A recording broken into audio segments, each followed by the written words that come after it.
नमस्कार माझे मित्र-मैत्रिणींनो, तुमचं स्वागत आहे नर्सिंग ऑफिसर आरती या यूट्यूब चॅनलवरती.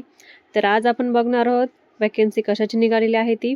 नॉन टीचिंग ॲडव्हर्टाइजमेंट निघालेली आहे याची, म्हणजे स्टाफ नर्स आहे पोस्ट. 2 पोस्ट आहेत. याच्यामध्ये क्वालिफिकेशन दिलेलं आहे आपलं BSc नर्सिंग झालेलं पाहिजे आणि त्याच्यासोबत नाही का आपलं GNMचा जर डिप्लोमा असेल तर डिप्लोमाही चालेल याच्यामध्ये. तर ह्याच्यामध्ये नाही का क्वालिफिकेशनमध्ये अजून काय सांगितलेलं आहे, कॅम्प्युटर बेस्डचं आपल्याला नॉलेज पाहिजे. त्यानंतर MSCIT झालेली पाहिजे, MS ऑफिसरचं झालं पाहिजे, HMISचे जे रिपोर्ट असतात ना ऑनलाईनचे ते आपल्याला फिलअप करता आला पाहिजे. याच्यामध्ये हे सांगितलेलं आहेत. तर आपण ह्याच्यामध्ये बघूयात आता मिनिमम एक्सपिरियन्स किती पाहिजे. 2 वर्षाचा पाहिजे BSc नर्सिंगवाल्यांना.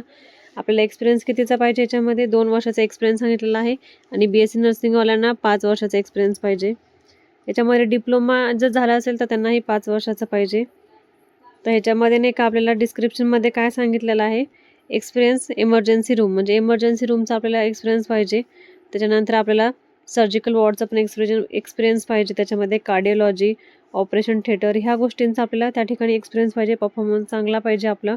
आणि आपलं विशेष म्हणजे रजिस्ट्रेशन पाहिजे. कशामध्ये? आपलं स्टेट नर्सिंग काउन्सिलिंगचं आपलं रजिस्ट्रेशन पाहिजे. हे रजिस्ट्रेशन आपल्याला खूप इम्पॉर्टंट आहे. याच्यामध्ये एजच्या एरियामध्ये काय सांगितलेलं आहे, एज क्रिटिकलमध्ये आपलं मिनिमम 21च्या पुढे वय पाहिजे. 21 ते 45 या वयामध्ये आपल्याला हे फॉर्म भरता येतो, म्हणजे अप्लाय करता येतो. आता आपली सॅलरी किती सांगितलेली आहे ह्याच्यामध्ये, 25,000 ते 35,000 आपली सॅलरी असणार आहे पर मंथची. तर आपण बघूया आता आपल्या जॉबची रिक्वायरमेंट काय आहे. आपल्या जॉबची रिक्वायरमेंटमध्ये काय काय त्यांनी सांगितलेलं आहे ते बघूयात आपण. तर रिक्वायरमेंटमध्ये पार्ट त्यांनी A आणि B केलेला आहे. एमध्ये सांगितलेलं आहे पेशंट केअर, म्हणजे आपण पेशंट केअरमध्ये काय काय करायला पाहिजे ते सांगितलेलं आहे. तर आपण ते बघूयात. याच्यामध्ये प्रोव्हाइड डायरेक्ट पेशंट केअर, म्हणजे पेशंटला आपण डायरेक्ट केअर कोणते कोणते देऊ शकतो ते पाहिजे. व्हायटल साईन चेक करता आले पाहिजे.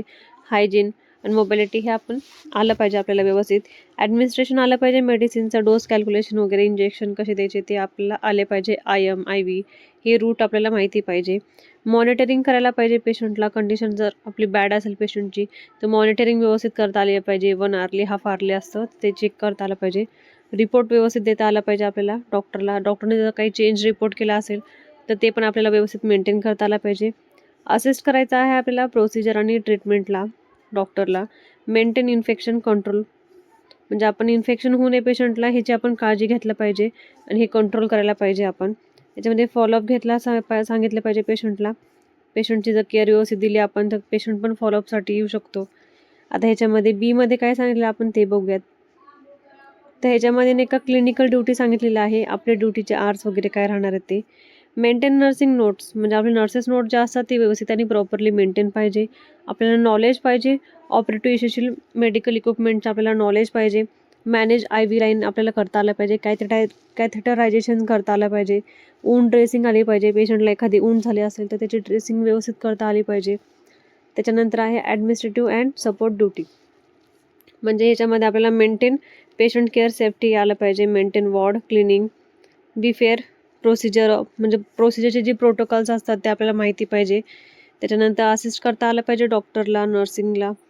सुपरिटेंडंट असतात आपले हेड, तर त्यांना पण व्यवस्थित बोलता आलं पाहिजे, मॅनेज करता आलं पाहिजे. काही डेव्हलपमेंट मेंटेन आर्ग्युमेंट नाही केले पाहिजे. हेल्थ केअर आहे ते व्यवस्थित आपण केलं पाहिजे. कॉन्फिडन्सली आपण मेंटेन केलं पाहिजे सगळ्या गोष्टी त्या ठिकाणचे.